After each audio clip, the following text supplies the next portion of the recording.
लोगों से बात कर रहे हैं कि वो क्या सोच रहे हैं। भारत के लोग अगर इस चुनाव को देख रहे हैं तो किस तरह से देख रहे हैं। प्रियंका हमारे साथ हैं। प्रियंका, बात करें लोगों से, क्या वो सोच रहे हैं चुनाव के बारे में। बिल्कुल, देखिए तीर्थ नगरी प्रयागराज में मैं इस वक्त मौजूद हूं और यहाँ पर सब लोग चाय पर बैठकर यही चर्चा कर रहे थे कि अमेरिका का 47वां राष्ट्रपति कौन होना चाहिए, भारत को किससे फायदा होता है। हम यहीं पर लोगों से बातचीत करते हैं। आपका नाम? मेरा नाम मनीष कुमार है, मैं पढ़ाई कर रहा हूँ। निगाहें हैं लगातार कि डोनाल्ड ट्रंप आगे चल रहे हैं, कौन राष्ट्रपति होना चाहिए, भारत को किससे फायदा हो सकता है? देखिए, निसंदेह कमला हैरिस के शासनकाल में हम लोग ज़्यादा बेहतर फील करेंगे। डोनाल्ड ट्रंप जिस तरीके से आ रहे हैं और जिस तरीके से इमिग्रेशन पॉलिसी की वो बात कर रहे हैं, वो यकीनन भारतीयों को बड़ा खतरा होने जा रहा है और न सिर्फ भारत को ही बल्कि एक ओवरऑल ग्लोबल सिनेरियो को भी नुकसान पहुंचने जा रहा है। आपकी चॉइस कमला हैरिस है? जी हाँ, क्योंकि देखिए डोनाल्ड ट्रंप की अगर बात की जाए, हालांकि वो नतीजों में चॉइस नहीं, मजबूरी है, क्योंकि डेमोक्रेट्स ने भी जिस तरीके से फिलिस्तीनियों का कत्लेआम करवा रहे हैं लगातार, तो वो मजबूरी है उनको चुनना। अदरवाइज डोनाल्ड ट्रंप आते हैं तो जिस तरीके से भगवाकरण कर रहे हैं, हिंदुत्व की फिलॉसफी को लेकर आ रहे हैं, फासिज्म एक नए रूप में आएगा। भारत में तो हम कई जगह देख रहे थे कि कुछ साधु संत हवन पूजन कर रहे थे, लेकिन नतीजों के आधार पर देखें तो डोनाल्ड ट्रंप थोड़ा सा आगे चल रहे हैं। लेकिन यहाँ ही नाराजगी दिखा रहे हैं, कह रहे हैं H1B वीजा पर रोक की बात की डोनाल्ड ट्रंप ने, इसके अलावा इमिग्रेशन को लेकर कठोर रुख दिखाया। आप लोग क्या सोचते हैं, क्या चॉइस? वो सही कह रहे हैं, सच यही है। सच तो यही है कि ट्रंप को कायदे से तो पॉलिटिक्स में ही नहीं रहना चाहिए। ऐसे लोग जो पॉलिटिक्स से बाहर हो जाना चाहिए। ऐसे लोग जो इंसानियत को तवज्जो न देते हों, जो महिलाओं के बारे में उनकी अच्छी राय न हो, सोसाइटी के बारे में अच्छी राय हो, तो ऐसे लोगों को पॉलिटिक्स में भी नहीं रहना चाहिए, तो मेरा मानना है। और उसका जिस तरह का बयान आता है, जिस तरह का बयान आता है, कौन से बयान से नाराज हो सबसे? अरे बहुत सारे बयान है। एक बताओ। तो गोरा काला किसने बात किया, चलिए किसने अब शब्द बोला? ठीक है, चलिए बताइए, रेसिज्म को लेकर आप बात कर रहे हैं, यहाँ पे बताइए 47वां जो राष्ट्रपति है अमेरिका का, वो कौन होना चाहिए, कमला हैरिस या फिर डोनाल्ड ट्रंप? हालांकि अभी कुछ भी कहना जल्दबाजी है, लेकिन आपकी चॉइस? नहीं, on the win time lead देखते हुए तो ट्रंप ही वापस बैक कर रहे हैं। वैसे चॉइस ये है कि कमला हैरिस होनी चाहिए। दुनिया में जिस तरह का, देखिए पूरी दुनिया में जिस तरह पॉलिटिक्स चल रहा है, कोविड ने बताया कि दुनिया में ऐसे लोगों की जरूरत है जो इंसानियत की बात करे, मानवता की बात करे। कोविड जो संकट आया, उन देशों में नागरिक ज़्यादा सुरक्षित थे जहां समाजवादी सोच के लोग थे, जहां पूंजीवाद था, ज़्यादा अमेरिका में लोग मरे। समाजवादी सोच आपको नहीं दिखती है डोनाल्ड ट्रंप में? बिल्कुल। अरे भाई, इनसे भी समझ लेते हैं, आप बताइए। अप्रवासी भारतीयों के लिहाज से तो कमला हैरिस का जीतना बहुत भारत के हित में है और ग्लोबल सिनेरियो में भी भारत के हित में है। जैसे यहाँ भारत में उत्तर प्रदेश की 80 सीटें और कहा जाता है भारत का चुनाव जब जीतना है तो सबकी निगाहें उत्तर प्रदेश पे होती है, वहाँ पर कैलिफोर्निया पर होती है और वहाँ पर बढ़त कमला हैरिस ने बना ली है। जी, तो कमला हैरिस जो है भारत के लिहाज से कमला हैरिस बेहतर है। और भारत की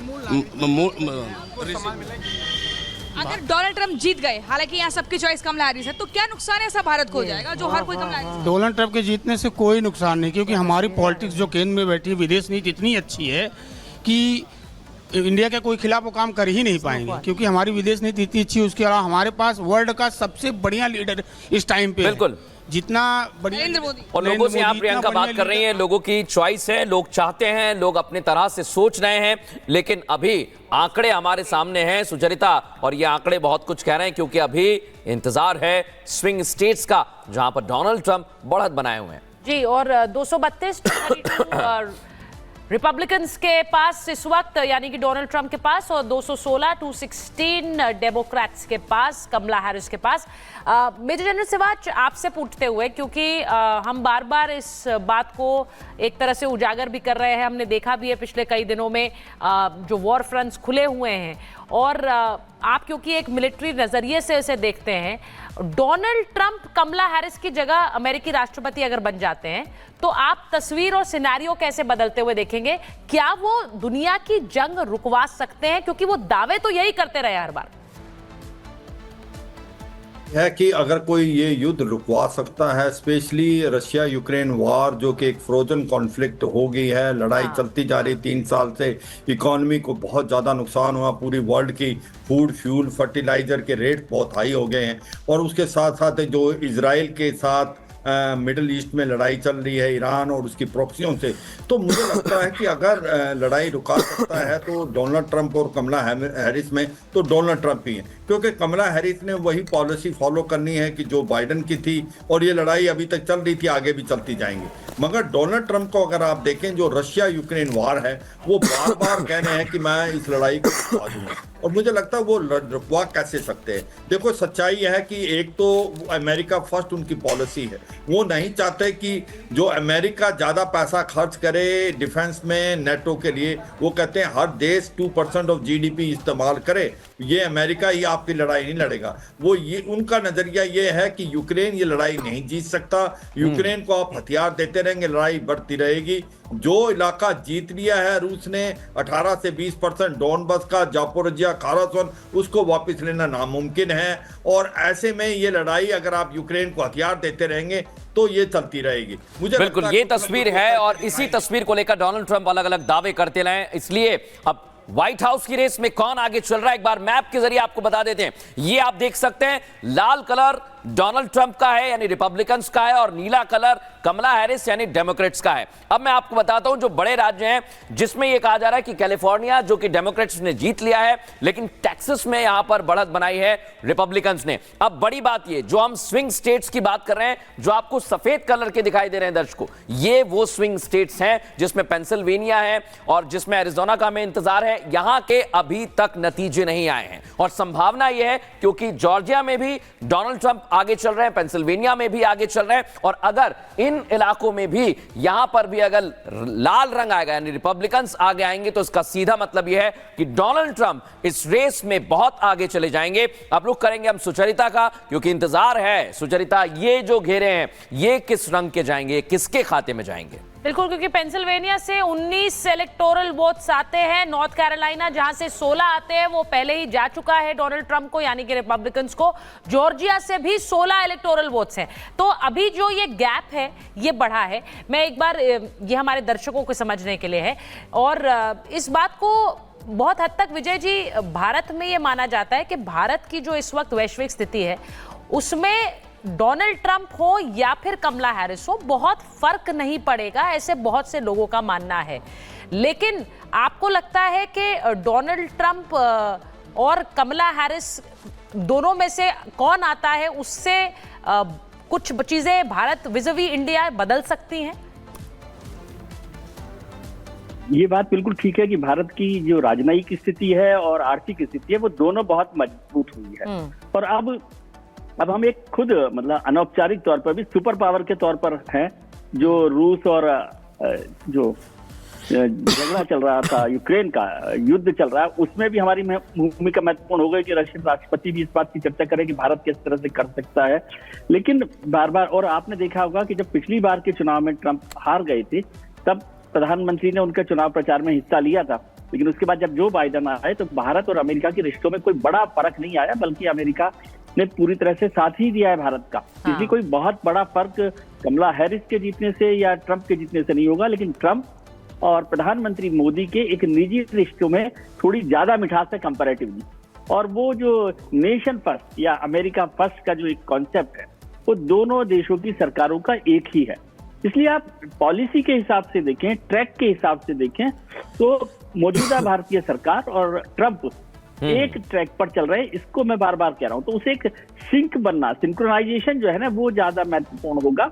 और कोई भी आ जाए, वैसे मैं कह रहा हूं कि अब भारत को अनदेखा कोई नहीं कर सकता, नजरअंदाज नहीं कर सकता।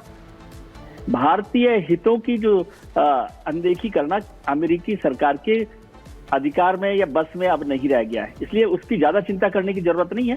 लेकिन एक सोच समझ के हिसाब से हम लोग, फिर मैं वही राइट थिंकिंग की बात कर रहा हूं कि ट्रंप और मोदी सरकार एक रास्ते पर चलती हुई दिखती है। कमला हैरिस जो है थोड़ा सा अलग है, लेकिन कमला हैरिस के लिए हमारे पास एक पॉजिटिव जो बात है वो है उनका भारतवंशी होना, और हमारा एक डीएनए का जो इफेक्ट है वो भी हमें जोड़ता है कमला के साथ कि हमारी भारत की जीत हो रही है। जैसे अभी ब्रिटेन में हम जिस तरह से देख रहे थे, ऋषि सुनक जब थे तो हमारा एक अलग तरीके का भावनात्मक संबंध होता था, कमला हैरिस के साथ भी वो भावनात्मक संबंध हमारा हो सकता है।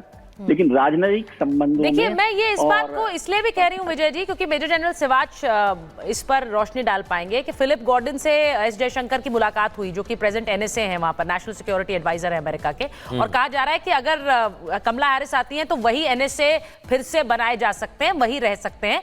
लेकिन अगर ट्रंप आते हैं तो जयशंकर ने ट्रंप एडमिनिस्ट्रेशन के लोगों से भी वहां जाकर मुलाकात की है, ये हालिया मैं बात कर रही हूं। तो ये बिल्कुल क्लियर है मेजर जनरल सिवाच के जो भी एडमिनिस्ट्रेशन इन प्लेस होगा चुनावों के बाद, भारत ने तो अपना काम शुरू कर दिया है। सच्चाई है कि एक बाईपार्टीजन अंडरस्टैंडिंग है, चाहे वो डेमोक्रेट आए या रिपब्लिकन आए। 2000 के बाद भारत के रिलेशनशिप बहुत अच्छे हुए हैं, स्ट्रेटेजिक पार्टनर हैं, फ्री ट्रेड एग्रीमेंट हो सकता है आने वाले अगले समय में साइन हो जाए। तो ये सच्चाई है, भारत ने अपनी जो डिप्लोमेसी का मुजाहरा करते हुए, अभी आप देखें कि हो क्या रहा है कि जो बाइडन की उसमें जिस प्रकार से जीएस कानून का केस और कहीं ना कहीं हरजीत सिंह निज्जर का जो केस है उसके ऊपर भी जो कमेंट पास हुए हैं, जो I-5 की बातचीत करते हैं हम, उसको मद्देनजर रखते हुए मुझे लगता है अगर डोनाल्ड ट्रंप आते हैं तो भारत इमीडिएटली जो डोनाल्ड ट्रंप के साथ हो सकते हैं, नेशनल सिक्योरिटी एडवाइजर या उसके डिफेंस सेक्रेटरी या उनके जो सेक्रेटरी ऑफ स्टेट, उनसे जल्दी से जल्दी नाता लगाएंगे।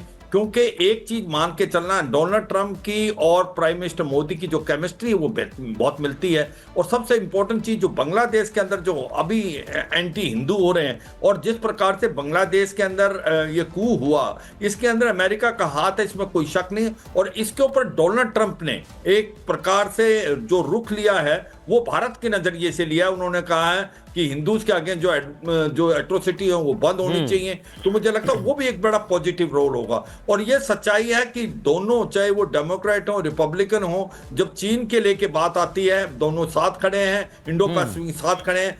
अगर टेररिज्म की जब बात आती है तो मुझे लगता है डोनाल्ड ट्रंप वो ज्यादा अग्रेसिव हैं और वो भारत के साथ खड़े हुए हैं, और वो स्पेशली पाकिस्तान को लेके। मगर एक और चीज है कि जो ह्यूमन राइट की बात आती है तो अगर आप देखें, डेमोक्रेट जो है वो हरदम पॉइंट आउट करते रहे हैं। कमला हैरिस ने भी पहले एडवर्स कमेंट पास किया था कश्मीर के लिए। जो बात इन्होंने कही है मेजर जनरल सिवाच ने, मृदुल, उन्होंने कहा स्पेशली पाकिस्तान को लेकर, तो मुझे लगता है ये इंपॉर्टेंट है समझना कि पाकिस्तान एंड चाइना, इन दोनों देशों को लेकर डोनाल्ड ट्रंप का रवैया क्या रहा है। अगर वो पावर में आते हैं तो उनका रिश्ता चाइना से और पाकिस्तान से कैसा रहने वाला है, जिस घेरे में भारत भी होगा। बिल्कुल, यही मैं पूछना चाह रहा था शिवाजी जी। पाकिस्तान की तरफ नजरिया देखें तो मुझे लगता है चीन की तरफ एक चीज तो समझनी पड़ेगी, अमेरिका को पहले अपना इंटरेस्ट देखना है।